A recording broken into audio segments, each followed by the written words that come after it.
It's the Andy Griffith Show, facts and trivia, with your host, Bob Snap.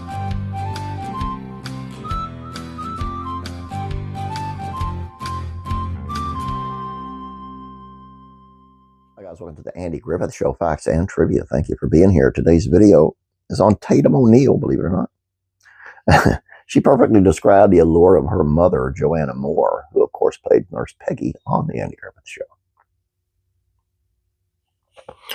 Peggy McMillan had a surprisingly brief stay in Mayberry. Introduced an Andy's rich girlfriend, the sheriff's love interest stuck around for 4 measly episodes.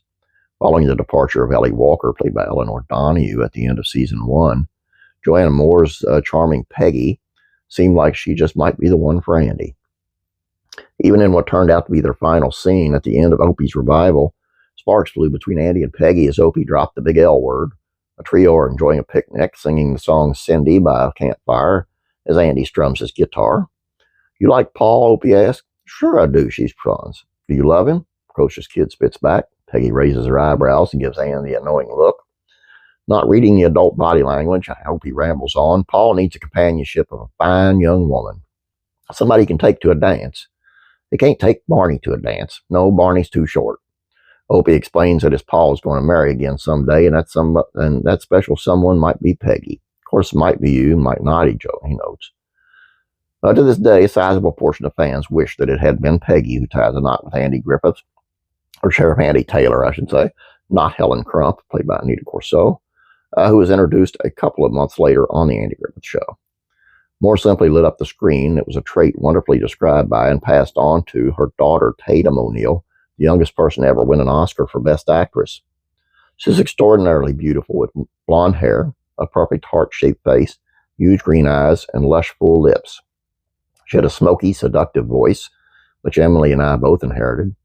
Warmed by her southern lilt, O'Neal wrote in her memoir, A Paper Life. O'Neal went to describe her mother's impressionable scene in Orson Welles' A Touch of Evil. "Though my mother is on the screen for only a short time in the film, she's masterful as the victim's daughter," she gushed. "My father, Ryan O'Neal, always said that my mother was the best actor in the family, but it was only after she died that I came to recognize her power. That's high praise for a member of that family." Moore's allure was just as powerful behind the scenes as it was in the theaters.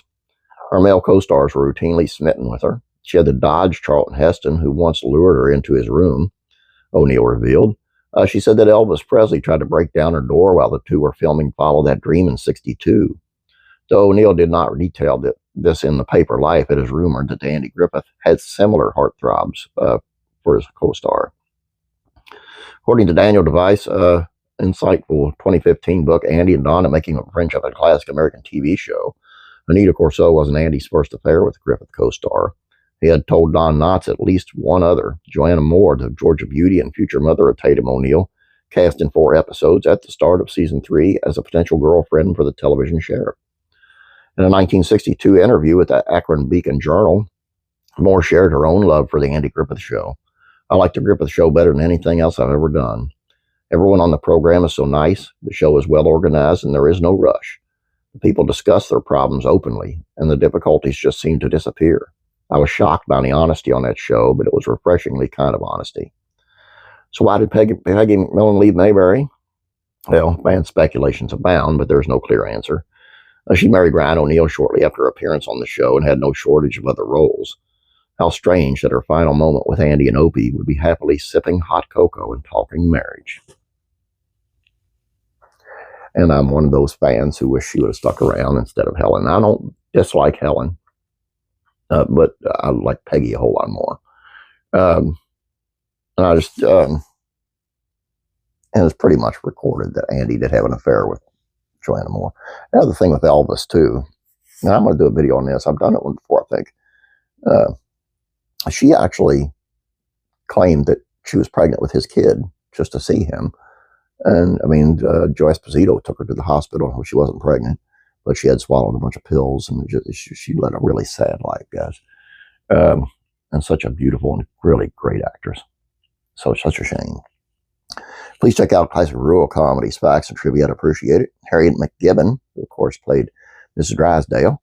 on Beverly Hillbillies, which was much more down to earth than her Beverly Hillbillies character. Classic TV facts and trivia, 10 things that I doubt that you knew about TV show Alice, starring Linda Lavin. Classic rock and country music facts and trivia.